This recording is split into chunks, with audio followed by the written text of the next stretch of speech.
Hi, Dr. Deepa here again, and let's continue from the part one, which I spoke on language of our own thoughts. So, we understood language of our thoughts are very important because that's the way we speak to our own self and we speak to our significant others, or we have a social connection. So, it is a very important part of our personality because that's how we feel about our own self, the way we speak, and that's how we make others feel about themselves and also about us. So, let's understand then why and how do we develop this language. We develop this language as a from a childhood by learning it from our surrounding or the way the experiences of life has shaped us into. So that's how this language is developed, and then later on it becomes an automatic way of being. Sometimes we speak out something and then we realize, oh, I didn't want it to hurt this person, or I didn't want it to speak like this, because it's an automatic thing. So how do we change this language? By getting aware of our language, by understanding from where it is coming from, and then changing into a form which can make us feel good about our own self and good about others also. So in self-love, in loving our own self, the way we speak to ourselves, the self-talk that we do is a very important aspect. So when we speak to ourselves, am I loving to my own self? Even if I make mistake, do I agree that I can do this and I may move forward? Do I give myself chance to improve on that mistake and still love myself the way I am? So it's very, very important that we introspect, we see the way we speak to our own self, because if you don't know to speak out to our own self, I don't think we'll be able to speak to anybody else out there in a loving way. The first and important relationship which you have to form is with your own self. So let's understand this language and how does it come and from where does it come. There are series of filters through which our perception of reality comes to us. There is a fact out there in the environment, and the way we internalize it has a filter in between through which we internalize it and through which we see the whole facts. So it's like this. Let me give an example of a filter. There is a filter called overgeneralization. That means I always feel this is going to be like this only. Like if I see one person who must have done wrong to me, one male who must have misbehaved with me, I may overgeneralize into, like, men's are like that only. So I am taking one single fact of life and generalizing it to everything around me.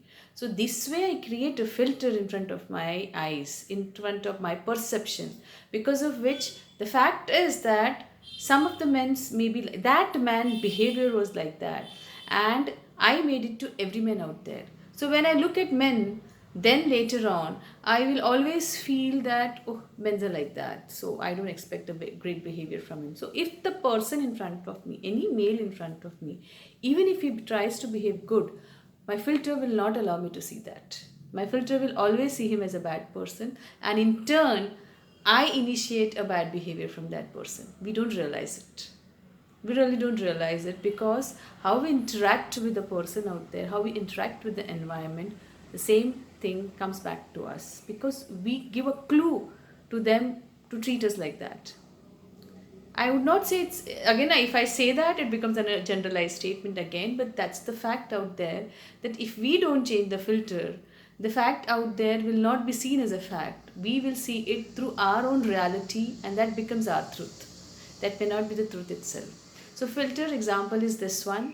This one example gives you a reason of how a filter can change the language of your thoughts. So, how a filter can change the way you look at things in your environment. So one such filter is generalization. Another such filter to your own self is should. The should statements that we use, the should that we use in our language. I should be perfect. I should never make a mistake.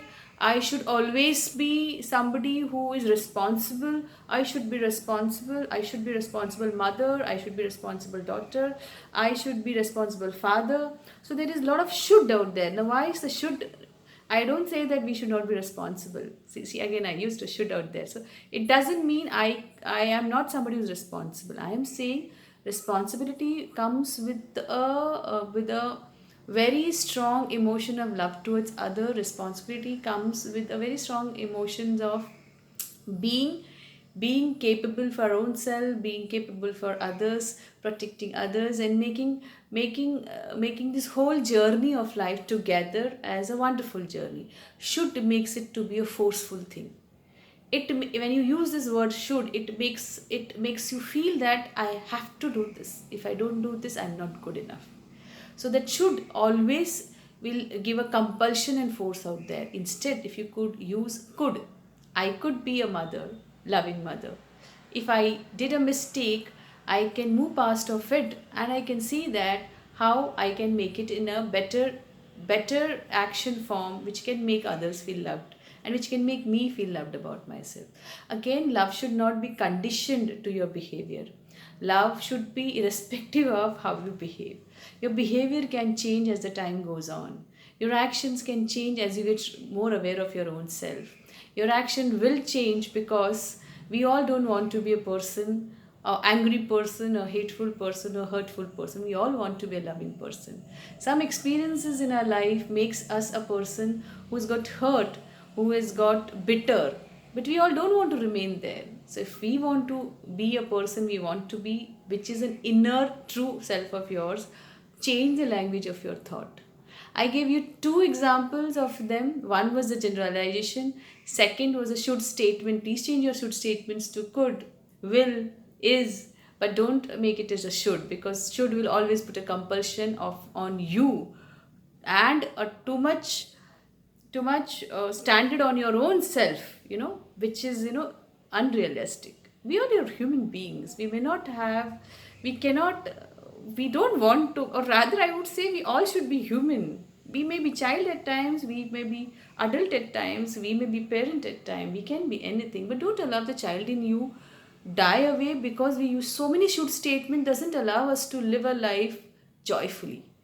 Should statements sometimes obstruct you from living a life joyfully, smiling our own mistakes and trying to be the person we want to be. Replace your should statement, that's more important. Another important filter is labeling. When we start labeling person's behavior to be a person, like if some person is not on time, labeling him as latecomer. If some person is not doing certain kind of work, as you said it, labeling him to be a careless person. If you are somebody who has never been able to achieve never been, again a never is another filter out there.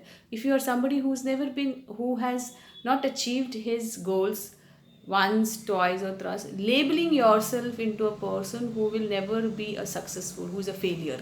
So all this kind of labeling to a person rather than the set of behavior that person has, and working and getting aware of those behavior and changing it for your own good. That is how you should approach it. When you label it, you make it a statement out there that you will never be able to change. That will make it a never thing. But if you see it as a behavior, you can change it. It's today's behavior, tomorrow it will be different. Labeling is another filter which does not allow you to see the fact as it is. You don't allow the person to be the person he wants to be. You make him the person which you never wanted him to be. Even in your relationship, when you say your husband that you will never do this for me, you don't allow a chance only that the person can do ever this for you.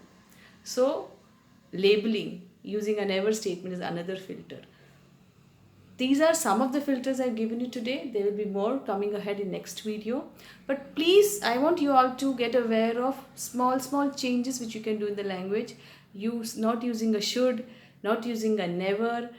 Don't generalize the whole thing out there. Labeling that you can give to your kids, to yourself, to your husband, to your friends, anybody out there. How you can just address the behavior and say that this is how it made me feel. This is how I can see that it's not allowing you to grow. These kind of statement will always make them and make you as a better person. So saying so, let's meet again in the next video. Till then, stay tuned. Signing off. Thank you for listening to me.